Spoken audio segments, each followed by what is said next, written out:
Good afternoon.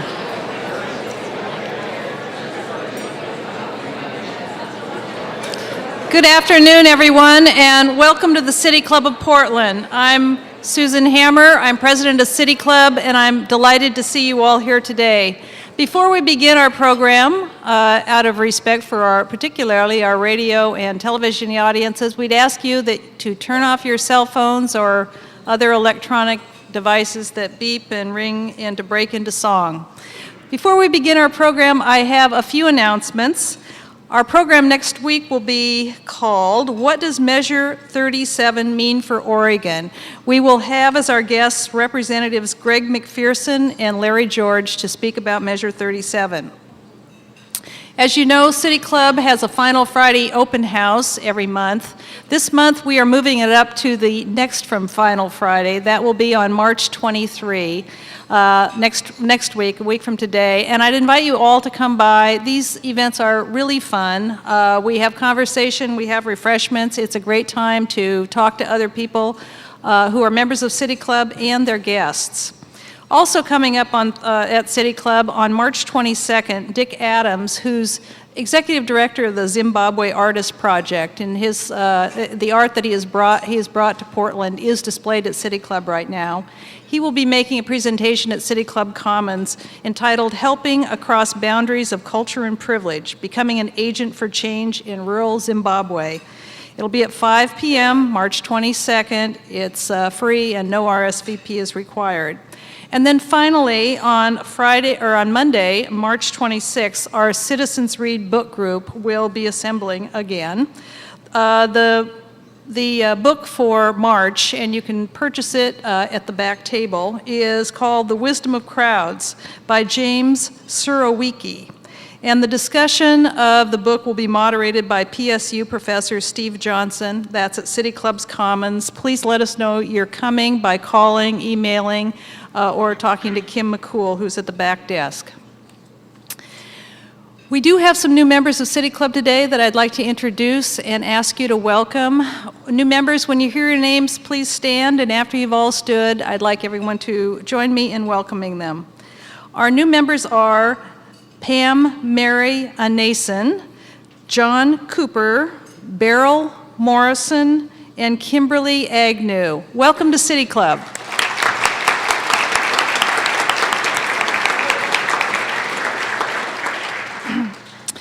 We are beginning a new quarter with the support of two new corporate sponsors who, like us, believe that civic engagement is an essential part of life here in Oregon.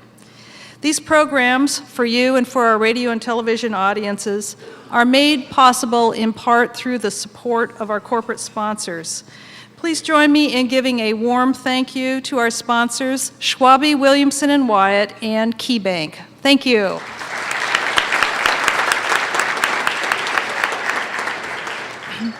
Our program today is entitled Hope for a Healthy Oregon. Is this the year, finally, for statewide health care reform? Several weeks ago, House Speaker Jeff Merkley stood at this podium and told us about the 176,000 children in Oregon who are uninsured. He told us that if they stood hand by hand, they would stretch all the way from Portland to Salem. That image continues to haunt me. When I drive down I-5, I can see them there, mindful of the connection between healthcare inequality and social inequality.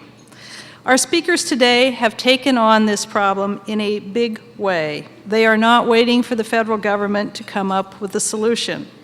Senator Alan Bates, who's a Democrat from Ashland, on my immediate right, and Senator Ben Westlund at the far end of the table are co-chairs of the Senate Special Committee on Healthcare Reform. They're doing something that we rarely see. They've initiated a public dialogue. They are on what they call the Magical Mystery Tour. They're stopping at 17 stops around Oregon and are talking to people in the state about lowering the costs of healthcare and about accessibility and accountability in our healthcare system. Each of them has had an up-close and personal experience with our healthcare system. Senator Bates is a primary care physician. Senator Ben Westlund is a cancer survivor, and from that experience has become a passionate advocate for healthcare reform. They also have an interesting connection as a doctor and a patient.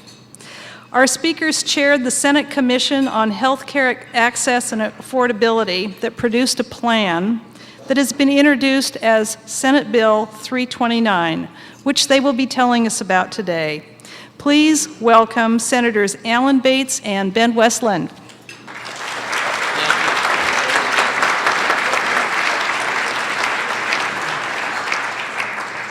Go ahead, Ben. No, you go first. You know, when you first get, I just realized as we walked up there, when you first get into a marriage, one of the first things you kind of settle is what side of the bed you sleep on. You ever notice that? And every time we get up here, I always know Ben's always on the right, I'm always on the left, and I'm not sure what that really means, but it happens. I can tell you one thing. If we don't do this first, we're in trouble with a lot of people, and that is to give our website. It's a full interactive website, and it's Hope for a Healthy Oregon, hopeforahealthyoregon.com. So now I can go back to our office and our staffs won't have all kinds of devious things planned for us. Well, thank you. Ben, I want to say a couple things just first, if you don't mind. Okay. First off, how about those ducks, eh? Go Ducks. All right.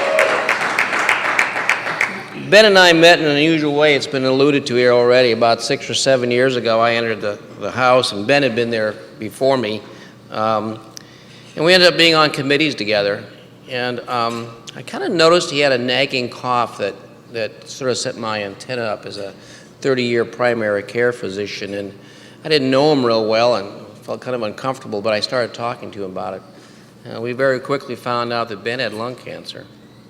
Ben has never smoked. Ben takes amazingly, he takes good care of himself. But Ben went through that and went through it with him. He had to go through some really tough surgery, radiation therapy, chemotherapy. He's now 5 years out, cancer-free, and a cancer survivor.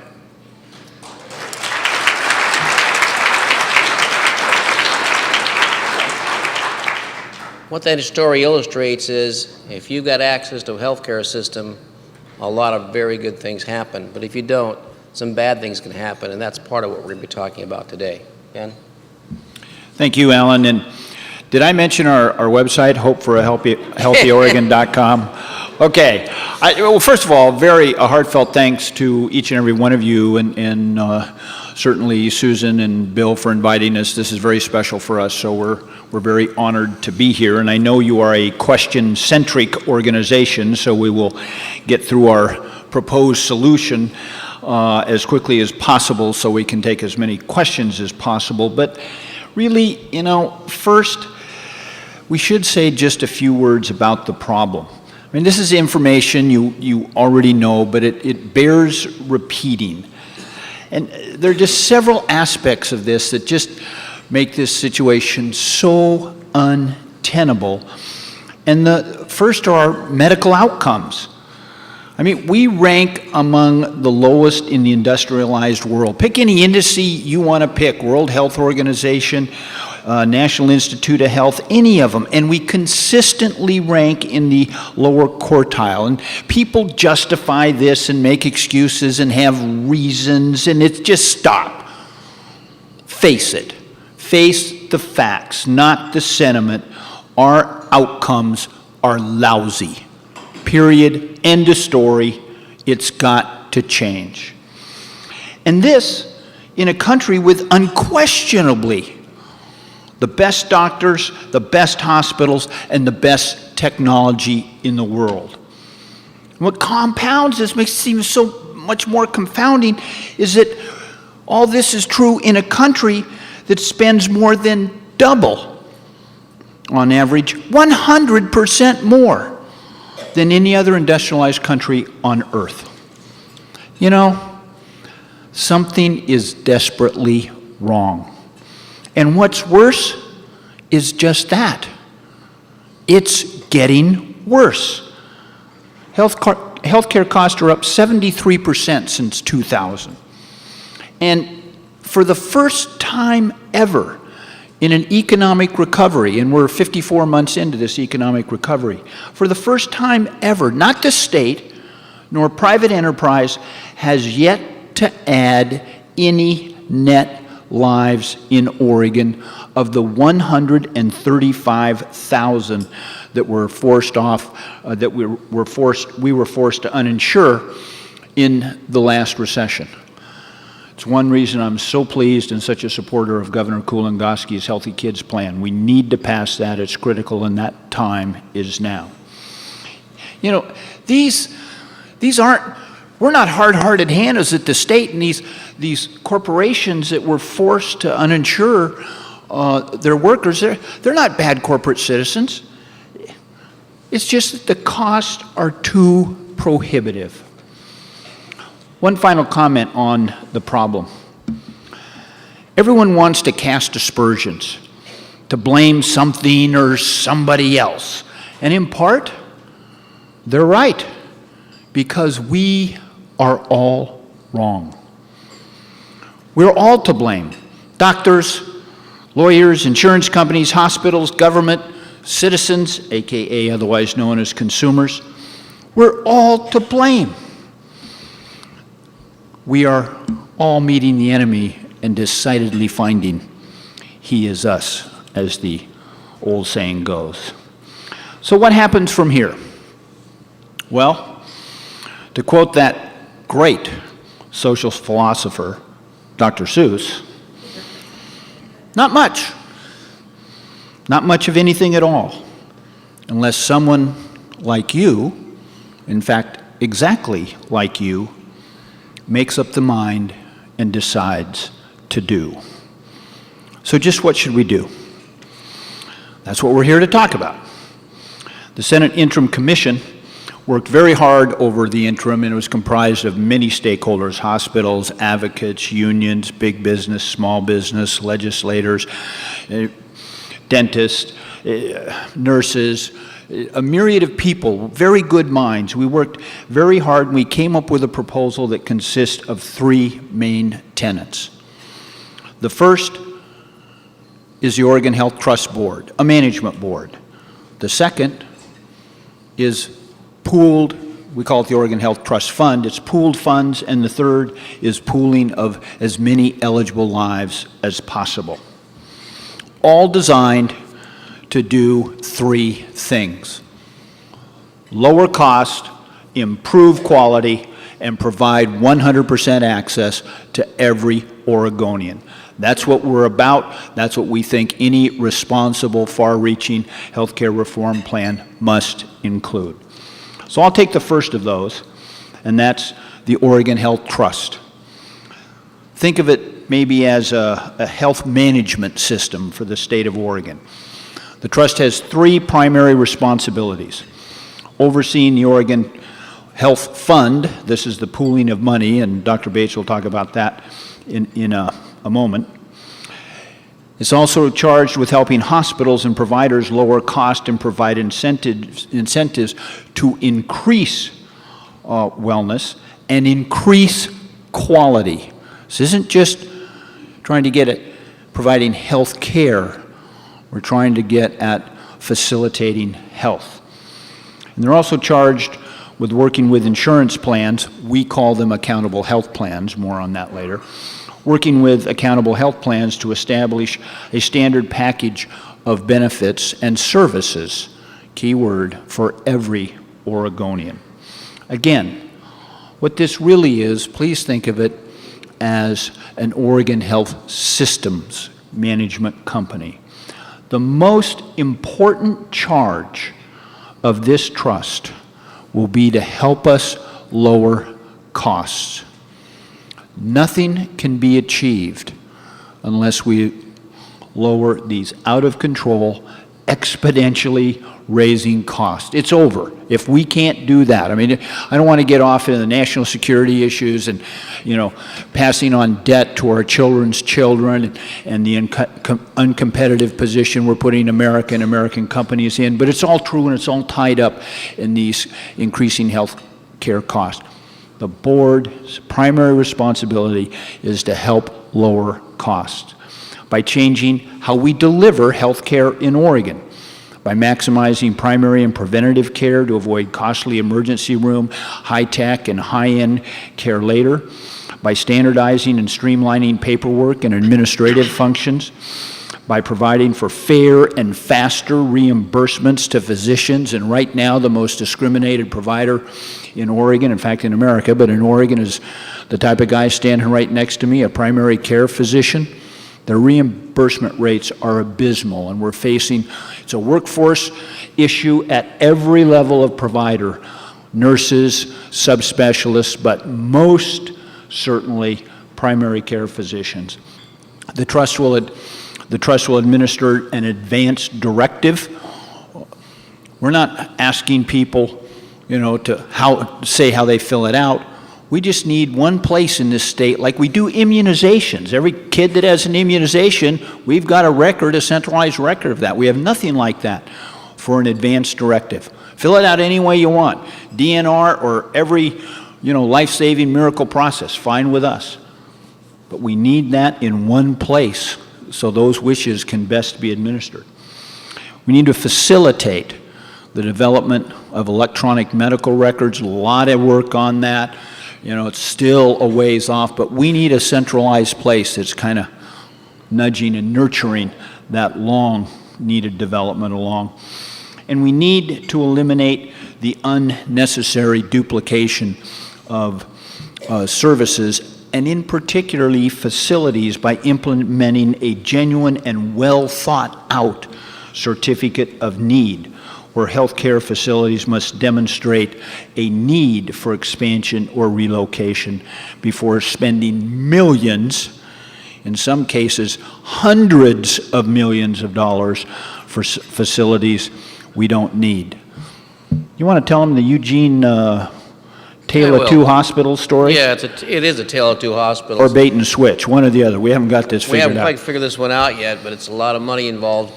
The big hospital in Eugene's always been sacred to heart, and now called Peace Health, and they've been located in downtown Eugene. They decided they needed a new campus. They had a lot of choices where to go. They ultimately decided to go across the freeway on the Mackenzie River, right next door to the other hospital in town, which was Mackenzie Willamette. So they're putting up a huge facility there, $300 to $400 million. I'm a little worried about it's in a floodplain, but they're doing it. New roads going in, the whole thing. Well, Mackenzie Willamette says, doggone it, they're right next door to us now. We have to compete for market share. I'm not sure we can make it. We're going to move back across the freeway into Eugene. Another $150 million, $200 million. That's a $500 million almost in healthcare costs that we're all going to pay for. And I have questions about how that occurred. And that's just picking on one area. That goes on all over the state. Unnecessary duplication of services, too many MRIs, too many hospitals are too close together. And I'm not just picking, I don't mean to pick on hospitals, they're the backbone of our system. But we have to get this thing under control. Ben? Well, I don't want to dwell too much on the certificate of need, but there's one area in this state, happens to be the greatest Senate district in Oregon. It's Central Oregon. He comes to Medford a lot. The name of this city, the first letter is the same letter as in my first name. Good skiing, lots of hiking, exponential growth there. That city has 7 MRIs. Come on. That might be as many as Western Canada has, or all of Canada. I don't know. It's way too many, and we're all paying for it. So anyway, that's a rough outline in the time we've got for the board. I'd like to turn it over to Alan so he can now talk about the trust fund, the pooling of the money that's managed, directed, and cared for by the trust board. Thanks, Ben. In front of you, you got this sort of hieroglyphic piece of paper. You're probably turning around looking at it, wondering what it is. And I'm going to direct you to the fun part of it. Normally, we have the thing up behind us here, and they give us these really cool little lasers to play with, but they took them away from us yesterday because I kept playing with it when Ben was talking, and they won't let us have them back for a while. The fund is one of the key points of this plan. It's going to be contributions from individuals, from employers, employees, and state dollars. When I went up to Salem 5 or 6 years ago, I didn't really understand how this Medicaid program worked for as far as funding was concerned. I found out something very interesting. Medicaid's a federal state match. For every dollar that we put up, the state puts up, the feds put up $2. And that allows us to expand the program up to certain levels. We have never put up enough of our $1. And recently we stopped putting up even that and threw people off the plan. That's part of that 615,000 people that we have that aren't insured. The state can't afford to put up the kind of money we really need to put up with this, but this pool can. We can expand the Medicaid population, expand it dramatically. We estimate of that 615,000 out there, which includes the kids, we're probably talking close to 400,000 of them would come under this mandate if we could do this. And we could bring it up. Those people wouldn't even necessarily be in the Oregon Health Plan. They'd be going out and getting a Oregon Health card, which the pool would produce for them, and they could take it to buy into accountable health plans. Let me kind of tell you why it's so important to have this pool and to get rid of the uninsured population we have in this state, why it's important for every single one of them have the Oregon Health Card. There's two reasons. One, it stops something we call cost shift. When people in this state don't have health insurance, don't have access to primary care, can't go to a doctor's office easily, they still get care. They go to the emergency room. It's late in their illness, it's expensive, and that cost has to be shifted back to commercial insurance. Medicaid doesn't pay for it, and frankly, Medicare is so underpaid in this state that it doesn't pay its own share anyway.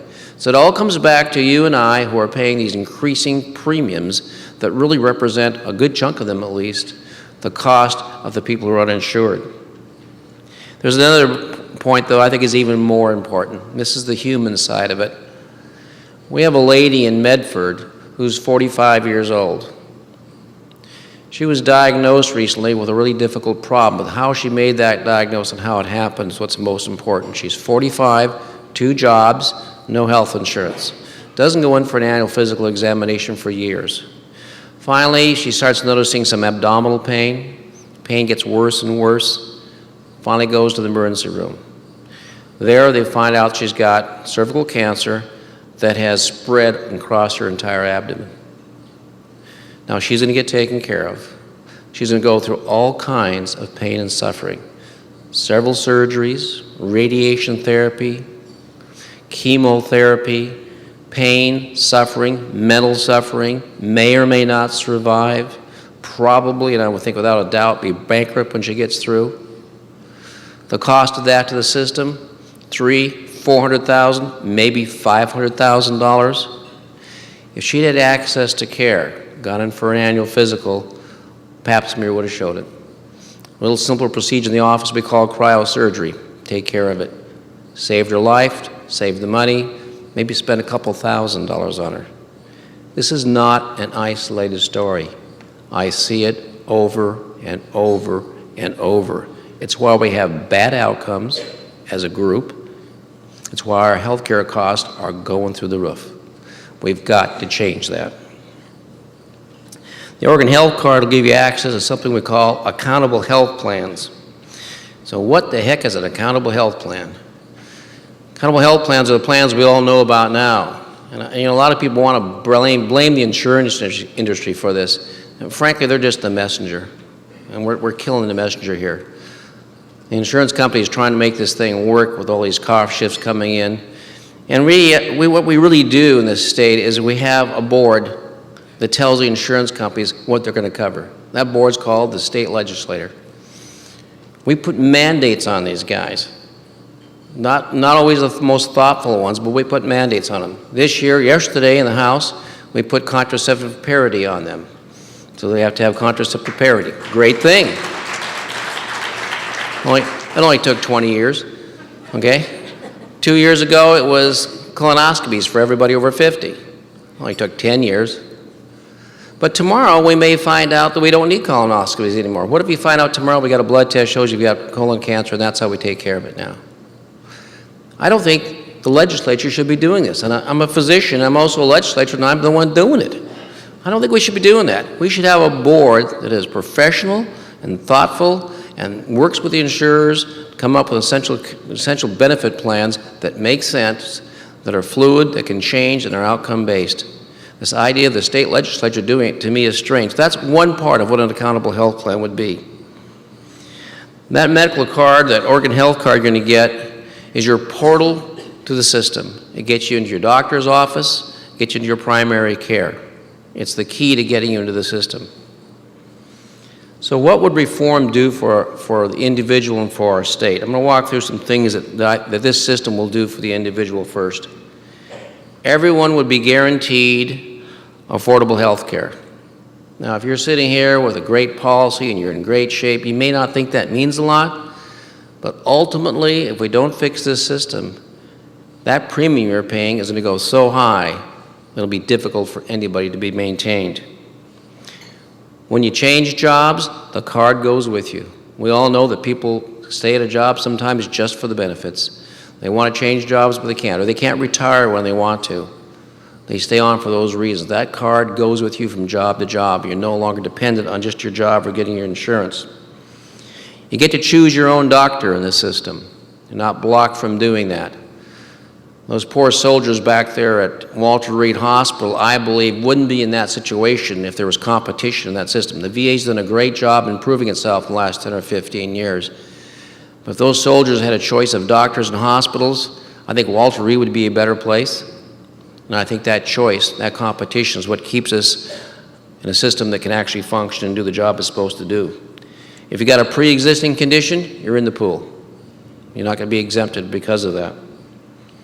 You get to know the actual price of what you're actually paying for and what you're actually receiving. About 5 or 6 months ago, I had a patient come in my office and he said, you know, Doc, I know I'm over 50, I need that annual colonoscopy. Or, well, actually, it's not annual, it's every 10 years. I feel better, thanks. But he said, I haven't got insurance, I want to know what it costs. So that's easy, I'll just call the GI guys across the street here, I'll get you a price. So I actually made the call myself because I just had a moment, I thought I'd just do it, and I know the guys and wanted to say hello to them. And picked the phone up, gave them a call. What was the first thing I got from their office manager? What's your insurance? Okay? And I said, well, the guy doesn't have insurance. Well, you know, what do you mean? He hasn't got insurance. We just want a number so we can tell him what it costs so we can plan for it. Well, if he had Medicaid, or he has Medicare, or he has one of 26 different insurance companies, we would tell you what it is. We can't tell you. We don't know. We can't tell you. Can't tell you. And after about 5 or 10 minutes on the phone, I asked Katie, one of my office staffers, I said, hey, Katie, I'm kind of interested now. I'm going to put my senator hat on. Let's call around the state and see what the numbers are, see if it's more expensive one place or the other, and get the thing. I said, I'm sure that we're just a local thing here in Medford. I couldn't get the number. So I knew basically who does this in the state, and I had I'd call the guys in Bend and Eugene and Salem and a couple of places in Portland. I happen to even know the guy out in Bayview, out in Coos Bay that does it. After 3 weeks, we never got a number. It's not a transparent system. It's completely opaque. We couldn't get the number. We never did get the number. We just sent them over and had it done finally. The other thing we can do in this system is dramatically, I believe, lower costs. Ben's already alluded to this. If you open up 100% access through a pooling system, if you get them into primary care, if you get better outcomes based on an outcome-based medicine, that's great. But if you don't lower cost, you're going to lose it all in the end. You'll start losing access as those costs go up and up and up. So we can get better cost control by using primary care and preventive care medicine.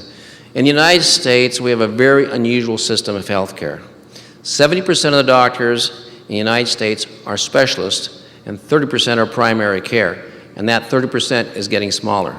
You go to any other country in the world, it's complete opposite. 70% preventative and primary care, 30% specialty care. And there's a reason why it's that way in this country.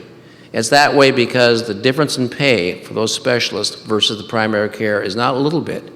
It's a factor of 3, 4, 5, and 10. And when a student comes out of medical school with huge debts and you ask them which one you want to go, you know which way they're going. They're going to go where they can make some money, work less hours, and get that debt paid off. We've got to change that. We need to get rid of what I call unnecessary paperwork. We had several studies showing that 30% of the cost of health care right now in this country is paperwork. No other country has anything near that. It should be 6, 7, 8%, maybe 10, not 30%. I actually saw my own doctor, went and saw a doctor about 3, 4 months ago finally, and Bennett wasn't a psychiatrist, okay? Probably should have been, but HIPAA violation right there. absolutely. I do that all the time, unfortunately.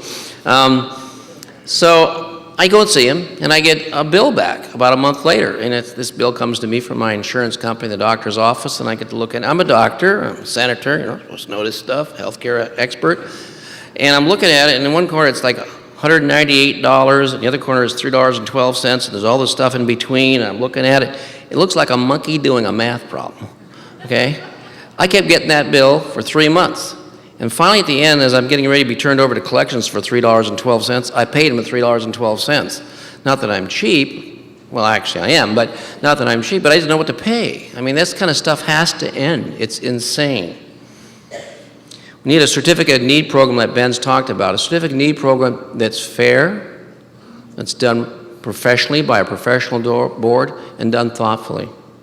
That's a great need in our state, and it has to have some teeth in it this time so it really works. Ben's already mentioned the advanced directory. Those are just a few of the things that we can do in this system to really make it work. And they sound pretty simple, but we're really going to put together a cloth with 1,000 threads. We could stand here for about 2 hours and tell you those 1,000 things that need to be done.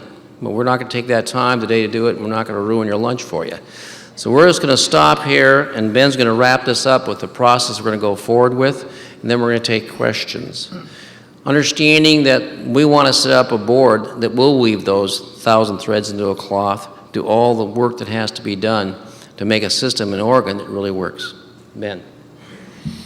Thanks, Al. You know, I realize you forced me to misspeak. As frequently happens. I didn't have a glove on that time either.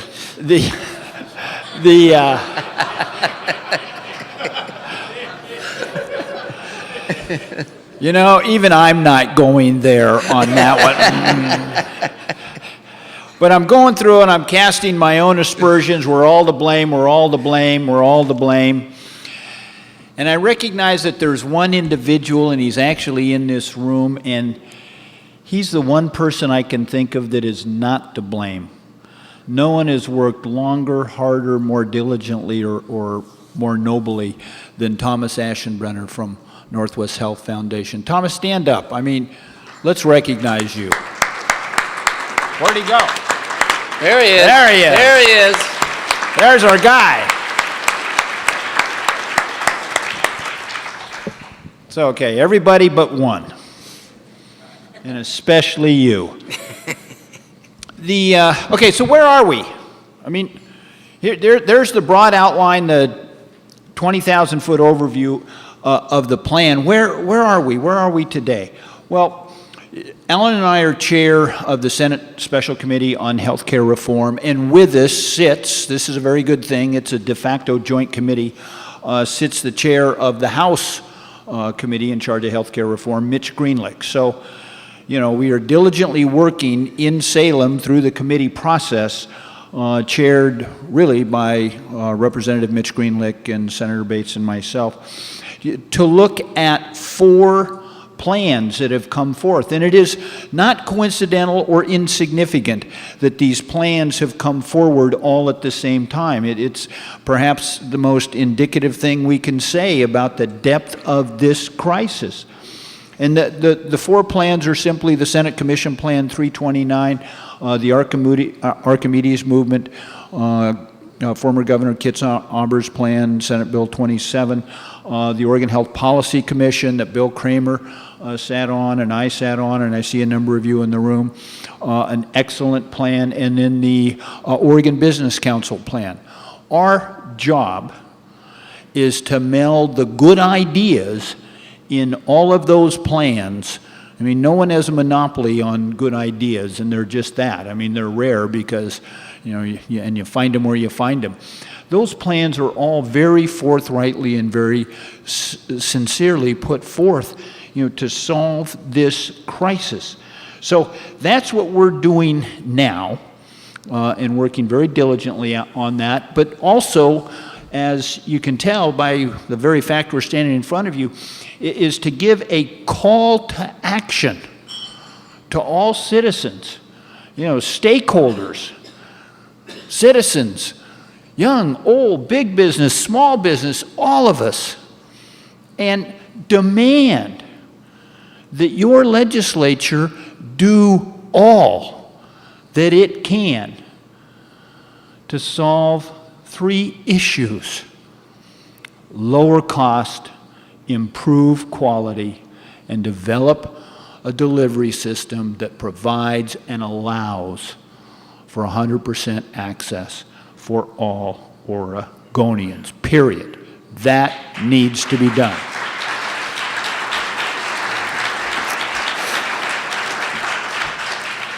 And before we take questions, I want to add one last little piece to this. When we got those other 3 plans together and compared to the plan that we had developed over the last 12 to 14 months, it was amazing how similar they all are.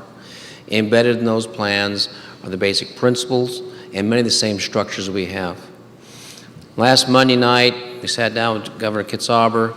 We went through his plan, our plan. We have melded those plans together. The Art Committee's movement and our movement are going to go forward together through the rest of the session, and we're going to bring the programs in.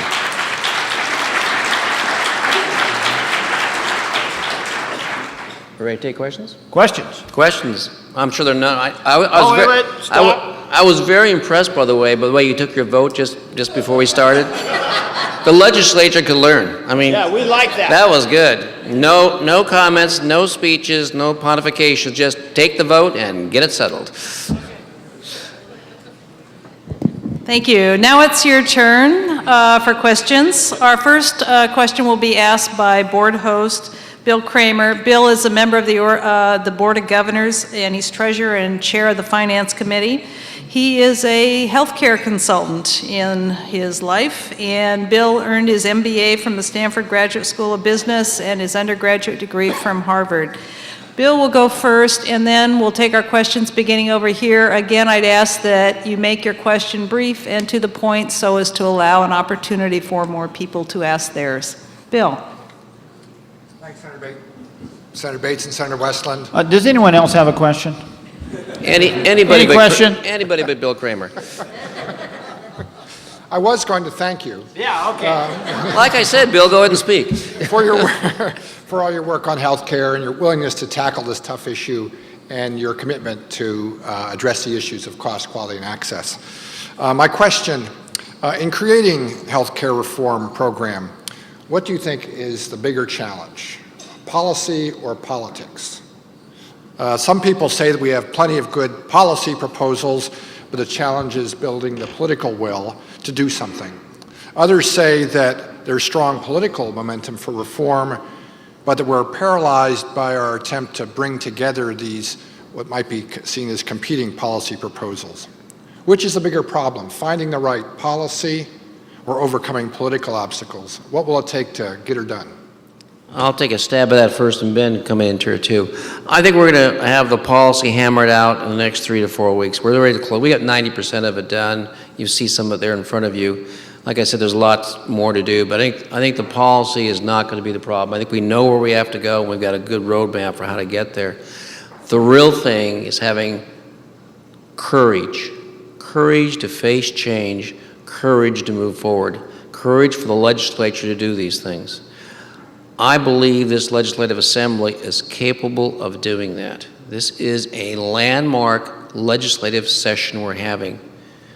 We just passed a rainy day fund. A rainy day fund.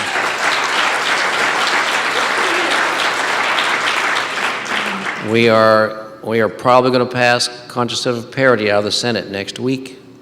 We are seeing things happen we've never seen before. It's bipartisan. Believe me, it is. We're working together, and we're getting the job done. I think we have a huge desire to do this, but we have to have the courage to do it. We're going to need your help, just as your help was key to getting that rainy day fund. The community, the business community coming together for that is what really drove that forward, and I thank you for that. But that kind of support is going to be necessary to drive this forward, and that's what I think, at least. Ben, what do you think? Well, just briefly, two comments. You're certainly right. The real challenge is not knowing what to do. It's mustering the political will and courage to do it. But to get there, we as legislators and citizens, just as you as citizens and consumers and stakeholders, we have to decide collectively. We have to answer this question, each and every one of us. Are we stakeholders or are we citizens? And do we have a commitment and a moral obligation to the well-being of our fellow citizens? That's the question and the answer. Fred Mathis, former residency director for a family practice program in Los Angeles County. And I'm lucky to be married to a health economist. A bit of information first that most of the people in this room do not know. If you look at the residency programs, 75% of them in academic medical centers are for the training of subspecialists. This holds true for the state-funded schools as well as the private schools like Duke and Chicago and Stanford. When are the legislators going to have the courage, as you mentioned, to change the way our academic medical centers behave and get better funding for primary care physician training? I want you to know that as a primary care physician, I did not pay him to come up here, okay? You're absolutely right. And I mentioned this before. We see this professional oversight board as the place that occurs. They will tell the training centers in the state that we need more primary care, whether it be internists, pediatricians, OB-GYNs, family care docs like me. And we will expand those programs and start lowering the others. But you're not going to get there if you don't change one very big incentive. You've got to change the incentive of how people are paid. Because you're going to open up a program and no one stays in it. We've had primary care physicians graduate, go out and practice for a few years, go back and do a residency in radiology or something else so they can work less and make more money. And you've got to change that incentive first. And so we change the incentive, open the programs up, we can turn this around. Okay. But it takes a while. Peter Wendell, can you explain the mechanism by which costs will actually come down? Is this in your plan envisioned through market forces, or are you thinking maybe price controls? It's primarily market forces, but it's also an oversight. I appreciate the question very much.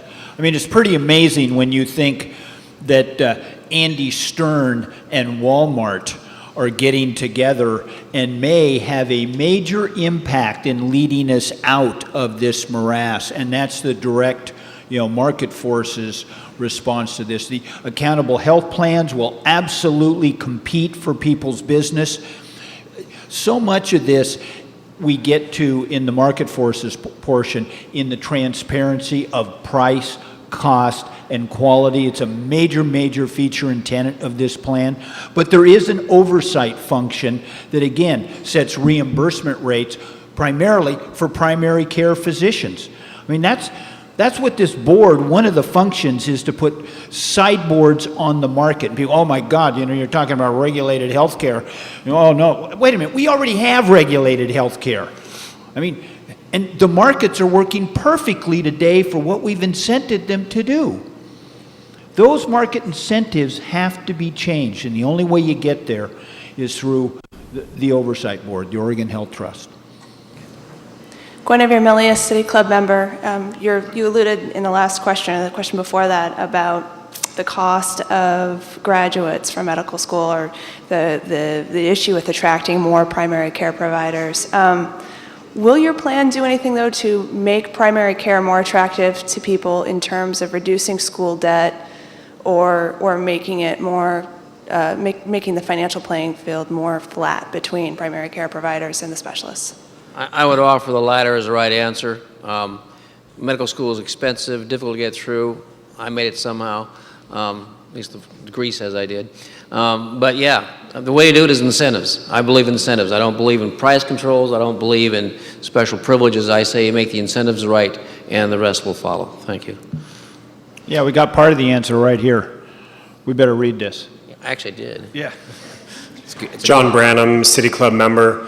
So I'm not a health expert, but I assume that one of the significant drivers for rising healthcare costs are unhealthy behaviors. Two of the most obvious are smoking and behaviors that lead to obesity. So what if any, plans have to do with encouraging wellness and healthy behaviors, either in this plan or one going forward? Yeah, very much appreciate the question, because wellness, just not, access to wellness, just not access to health care, has got to be a primary thrust of any comprehensive solution. And part of this goes to these questions about primary care and the ability of primary care physicians to do what they do best. And it's not, just a doorknob visit, stick their head in, spend 5 seconds with you.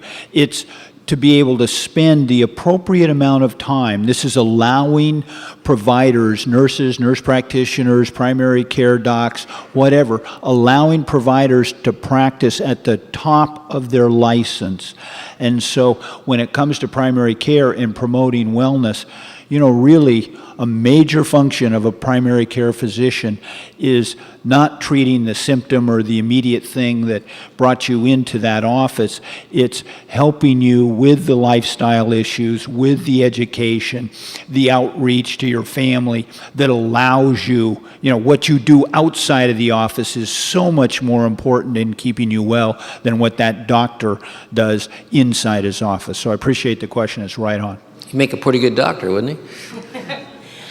I'm Meg Nemi. I'm with the Service Employees International Union Local 49 and a City Club member. My question is that in view of the fact that hospitals make up 37% of healthcare spending, and the per capita hospital costs are going up faster in Oregon than in the country as a whole, what should we do to control that section of the rising healthcare costs? Transparency, you want to take that one? It's a matter of transparency, number one. But number two, we need to stop utilizing hospitals so much. That's one of the problems. It's not so much how much it costs when you get in it. You should be there in the first place if you're being taken care of on a primary care basis as often. And when you do go to a hospital, we want the kind of first-class hospitals we have in this state. We want to maintain those great hospitals, and we want them there when you really need them. Well, and if I could just follow up, was it Heidi? I want to thank you and your organization. I see Lynn Marie sitting there.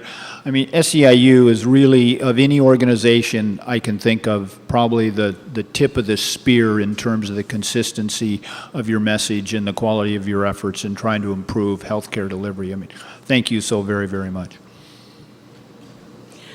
I'm Roberta Palmer, City Club member. Thanks so much for what you're doing. I wonder if patients with pre-existing conditions will pay a higher premium, and also, do you think the existing high-risk insurance pools, will they become part of the Oregon Health Trust? I'll say hell, you say no. Right? Hell? No. Yeah.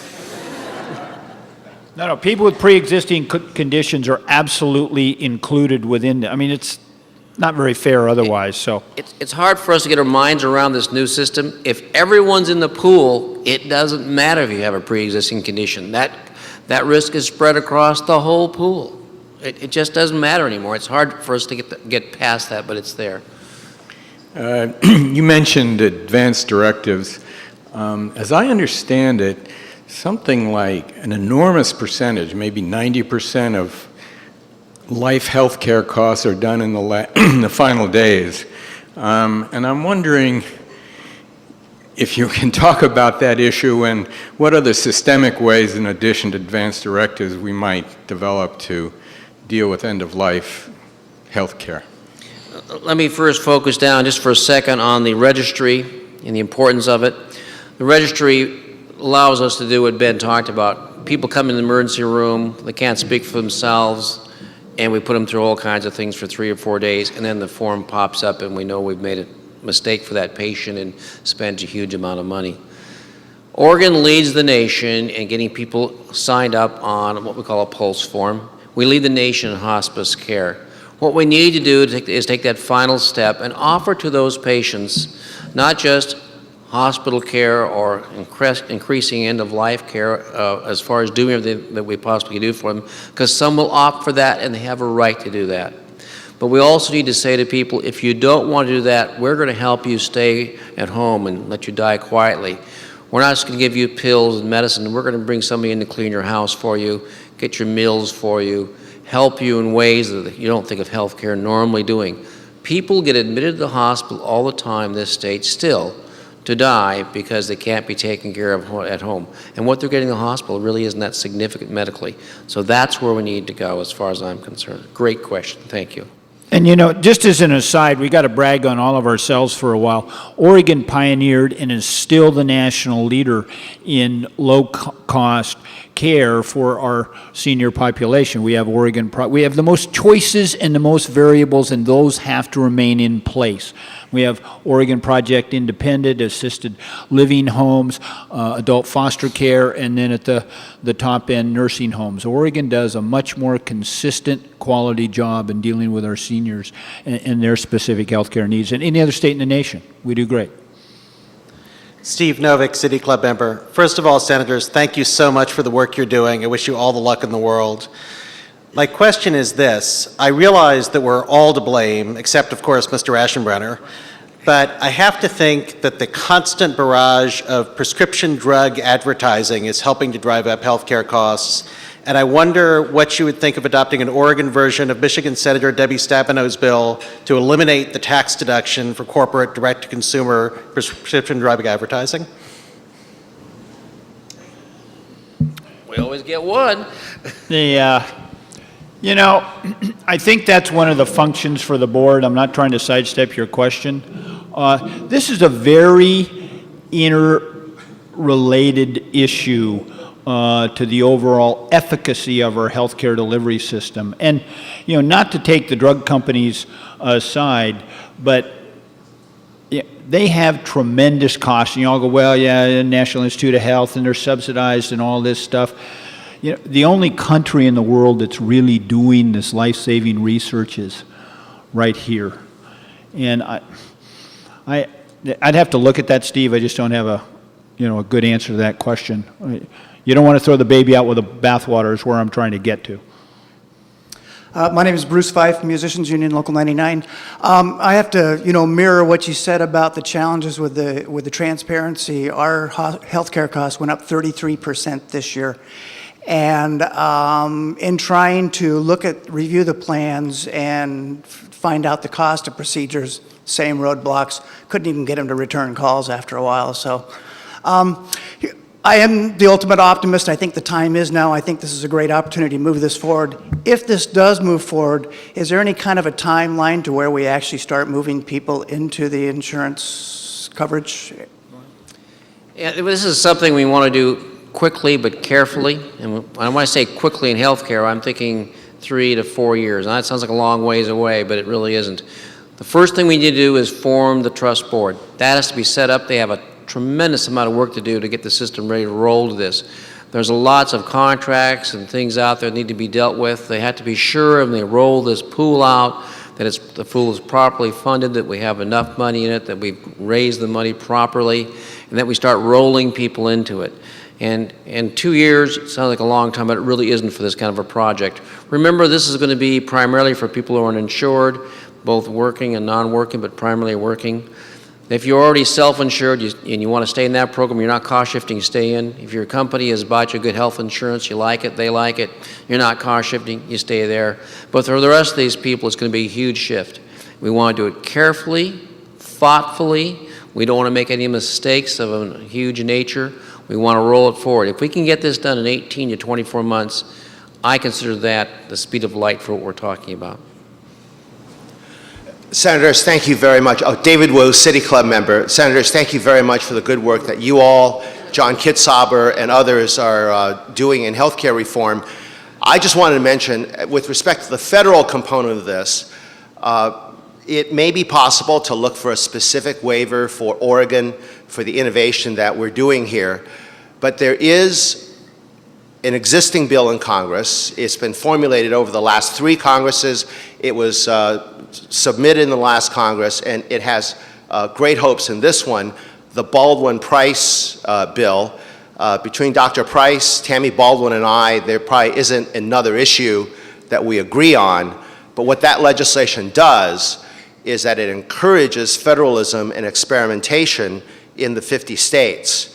And the mechanism is for a number of states to come up with innovative plans like the ones that have been discussed here in Oregon, and then for a group of those plans, first of all, to meet some minimal federal requirements so that you can't have just slapdash healthcare programs, but then to submit a group of those healthcare plans in a group to the Congress for approval, and Congress has an up or down vote to approve the group or not, as the case may be. And I know that Governor Kitzhaber has met with Congresswoman Baldwin about this, and I just want to let folks know that there are multiple avenues to get the federal waivers which are necessary to do the innovation that we have done in healthcare in this state in a number of different topics over a number of different years. Congressman, don't leave. We do not often get a chance to publicly lobby a congressman, and we're going to do it right now. And we and Oregon have a problem. First of all, whatever you want. Yeah, exactly. Give us first the Medicaid waivers. We want to get rid of categoricals, and we want 400% of the federal poverty level. Yeah. Not a big job, I understand. But we really want to compliment you and your efforts on the Baldwin-Price legislation. That's the way to do it. It's kind of how they deal with military bases. It was just so damn tough to get rid of any one of them. They lump them all together, and it's a straight up, straight down vote. So we really, really, really appreciate your effort on that, and we know you will continue to fight. Here's the problem. You already know it. I mean, we are so disadvantaged in our Medicare reimbursement rate. Just to bring us to the national average puts $1.2 billion more in the Oregon healthcare system. And Congressman, we really need your help.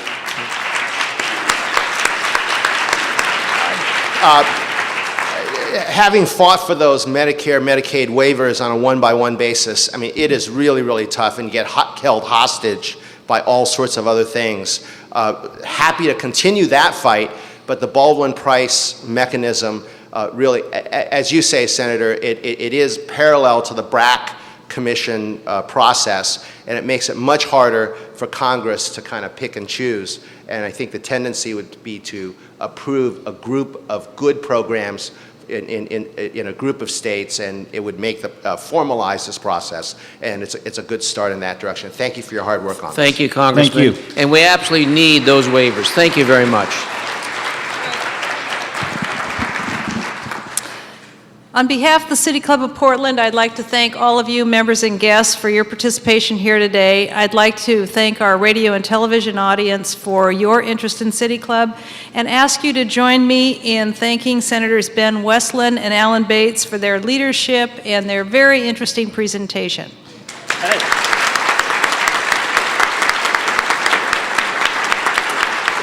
Thank you, guys. See you next week, and we are adjourned.